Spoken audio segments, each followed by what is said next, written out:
Bienvenue à ce journal. Aujourd'hui, nous allons vous retracer le parcours du guide des Thiantakoun, Cheikh Béthio Thioune, rappelé à Dieu le 7 mai 2019. Mais avant, ouvrons la rubrique des reportages du jour. C'est un produit star du moment, le cure-dent. En cette période, beaucoup de jeûneurs l'utilisent. Les raisons sont parfois religieuses ou sanitaires. Mais attention, une utilisation abusive peut avoir des conséquences bucco-dentaires. Plus de détails dans ce reportage d'Isidore Oumoubikabou. Le cure-dent retrouve sa place au soleil pendant le mois de Ramadan. Le constat est notoire, mais pour certains, c'est important pour la santé bucco-dentaire, même au-delà de cette période. J'ai toujours acheté le cure-dent parce que c'est vraiment utile pour la santé bucco-dentaire. Même si ce n'est pas le mois de Ramadan, le cure-dent est bon pour nettoyer les dents. Se curer les dents est un moyen de les nettoyer, mais en cette période pendant laquelle on ne mange pas de la journée, le geste distingue quelque part les gênants. Pour les cure-dents, c'est bon, puisque sallallahu alayhi wa sallam Mohammed nous avait dit, si je ne voulais pas vous faire quelque chose de plus, c'est-à-dire avant de faire les ablutions, de prendre le cure-dent, je le dirai. Mais Mohammed sallallahu alayhi wa sallam, avant de faire ses ablutions, il prenait le cure-dent. Après aussi, il mettait le cure-dent dans sa poche. Le cure-dent a certes ses bienfaits, mais faudrait-il savoir comment l'utiliser et à quelle fréquence? Il est recommandé d'utiliser le cure-dent, qui est bien quand même pour nettoyer les dents, mais de manière avec une certaine fréquence, avec un certain temps et une certaine force qu'il faut appliquer au niveau des surfaces dentaires. Il faut que ça soit doux et que vous utilisez ça pendant, par exemple, 5 minutes et ensuite vous arrêtez jusqu'au lendemain ou bien le soir. Mais ce qui n'est pas du tout recommandé, avoir le cure-dent à longueur de journée au niveau de la cavité buccale. En cette période de jeûne, certains usent d'astuces pour tromper la faim et la fatigue. L'usage du cure-dent en ferait partie. Heureusement, son utilité est avérée. À présent, faisons un tour au marché Petersen. Sur place, la vente de voiles marche bien. Il est incontournable pour s'adapter au code vestimentaire de ce mois béni. Les commerçants, de leur côté, se frottent bien les mains. C'est un reportage signé Moustapha Gabar Diop. La première semaine du Ramadan n'est pas encore terminée, mais certaines personnes pensent déjà aux habits qu'elles porteront le jour de la Korité. Une aubaine pour les commerçants du marché Petersen, où les tissus se vendent partout et on en trouve pour toutes les bourses. Nous remercions Dieu car c'est une très bonne période pour nous les vendeurs. Les clients sont nombreux à l'approche des événements comme la Korité. On a plusieurs tranches de prix qui varient entre 1000 et 4000 francs CFA le mètre. Tout dépend de comment on aborde le client et de comment on marchande le prix. J'ai acheté du tissu pour mes enfants avec 4 mètres. Je peux les habiller, leur faire coudre de belles tailles basses. Un peu plus loin, on trouve toutes sortes de voiles. La chasteté étant de mise durant le mois béni, beaucoup de femmes sentent le besoin de se voiler. Si l'on vend autant de voiles, c'est parce que les femmes aiment être pudiques durant le Ramadan, donc elles couvrent leur corps. Les voiles se vendent très bien en ce moment. Pour certaines, c'est une mode, elles aiment ce style. Pour d'autres, elles s'habillent comme ça tout le temps. C'est très à la mode. Moi-même, il m'arrive de me voiler en ce moment. C'est très joli et ça va de pair avec le Ramadan car il faut cacher son corps. Sentant les bonnes affaires, de nombreuses personnes changent d'activité en cette période. C'est le cas d'Idrissa Diop, qui d'habitude vend des sacs. Les voiles se vendent vraiment bien en ce moment. Les femmes adorent mettre le voile pendant le Ramadan. Ça fait partie du Ramadan. Il y a même des femmes qui ne se voilent que durant ce mois béni. C'est vraiment ce qui s'écoule le mieux en ce moment. Les voiles les mieux vendus sont ceux en coton. C'est doux au toucher. En plus, ils sont confortables et ne retiennent pas la chaleur. Selon plusieurs vendeurs, les ventes de tissus et de voiles vont augmenter au fur et à mesure que le mois de Ramadan progresse. D'ici la Korité, le marché sera inondé de produits textiles importés par les Chinois. Et puis dans ce journal, nous allons à la rencontre de Samba Pam, un vendeur de tableaux d'art à Dakar.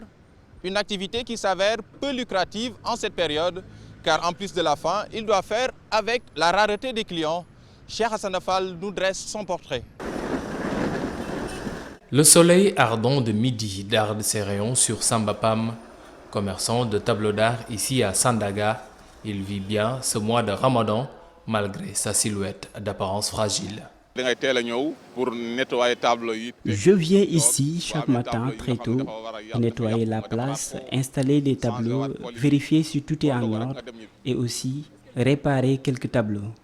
J'en ressors fatigué, affamé, j'ai quelquefois envie de dormir, alors que c'est impossible, car j'ai encore du travail. L'art est loin d'être une nécessité durant ce mois béni, et Samba Pam, qui n'arrive pas à écouler sa marchandise, en est conscient. Durant le ramadan, le commerce ne rapporte pas grand-chose. Je ne gagne rien pour dire vrai. Les personnes n'ont pas le temps de l'art durant ce mois. Les mauvais chiffres du moment n'effraient pas notre natif du Fouta, qui ne compte pas lâcher prise. Il y a un réel secret dans le commerce de l'art. Dans ce commerce, tu peux avoir 100 000 et 200 000 rapidement, mais rester plusieurs jours sans rien gagner. L'absence de clients n'a pas entamé la bonne humeur de Samba Pam. Pour lui, Ramadan rime également avec joie. Pour clôturer, place au portrait du jour consacré au guide de Tchantakoun, Cheikh Béthio Thioune, rappelé à Dieu le 7 mai 2019 à l'âge de 81 ans. Il est le même partout. Que ça soit en Occident, en Orient, en Europe. Le peuple, lui, a un même dénominateur commun, qui est l'universel. Cette voix s'est éteinte à jamais, née en 1938 à Hambourg, après une formation professionnelle à l'École nationale d'économie appliquée ENEA en 1973. Le guide de Tchantakoun devient inspecteur d'animation dans le département de Tivaouane, puis inspecteur régional du ministère de la Jeunesse et des Sports à Dakar. Madior Thioune ne compte pas s'arrêter en si bon chemin, car il va intégrer un an plus tard l'École nationale d'administration et de magistrature. Diplômé de la promotion Gabriel Darboussier, il est affecté au ministère de l'Intérieur comme administrateur civil, puis nommé administrateur municipal de Diourbel. Il devient tour à tour administrateur à Kaolack, secrétaire général de la commune de Pikine et secrétaire général de la communauté urbaine de Dakar. Le 17 avril 1946, Cheikh Béthio Thioune rencontre Serigne Saliou Mbacké à Tasset, dans la région de Thiès. C'est le début d'un long compagnonnage spirituel. 41 ans plus tard, Serigne Saliou Mbacké l'érige au rang de cheikh en 1987. Après 38 ans de carrière dans l'administration sénégalaise, il est admis à faire valoir ses droits à une pension de retraite en janvier 1996 en qualité d'administrateur civil principal de classe exceptionnelle. C'est alors qu'il s'installe à Touba, dans le village de Djannatoul Marwa. Le guide religieux compte aujourd'hui des milliers de fidèles au Sénégal et dans le monde, proche du pape du Sopi, dont il a été un soutien important. Sa vie bascule en 2012. Il est accusé d'être le commanditaire de l'assassinat de 2 de ses disciples dans sa demeure à Hambourg. Âgé de 81 ans, Cheikh Béthio Thioune est rappelé à Dieu le 7 mai des suites d'une longue maladie à l'hôpital de Bordeaux, le lendemain de sa condamnation à 10 ans de travaux forcés. Il sera inhumé à Touba, conformément au ndigal du Khalife général des Mourides. Et c'est tout pour ce 4e numéro de votre journal du Ramadan. Merci à toute l'équipe de la réalisation. Merci à vous. Rendez-vous demain soir pour un autre numéro.